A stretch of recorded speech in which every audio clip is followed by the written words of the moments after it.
এখন আমরা বক্তব্য শুনব আন্তর্জাতিক মুফাসসিরিন একরাম আল্লামা আজিজুল হক জিহাদি সাহেব সাতক্ষীরা হুজুরের বক্তব্য আমরা ধৈর্য সহকারে শুনব ইনশাআল্লাহ। কোটা সংস্কারের পক্ষের আন্দোলন করলো, তখন আমাদের সাবেক ডাইনি বুড়ি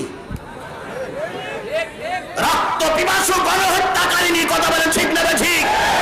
যদি আজকে হিটলার বেঁচে থাকতো তাহলে হিটলারের মুখে থুতু মারতো আর বলতো আমার চাইতে বড় হিটলার তুই।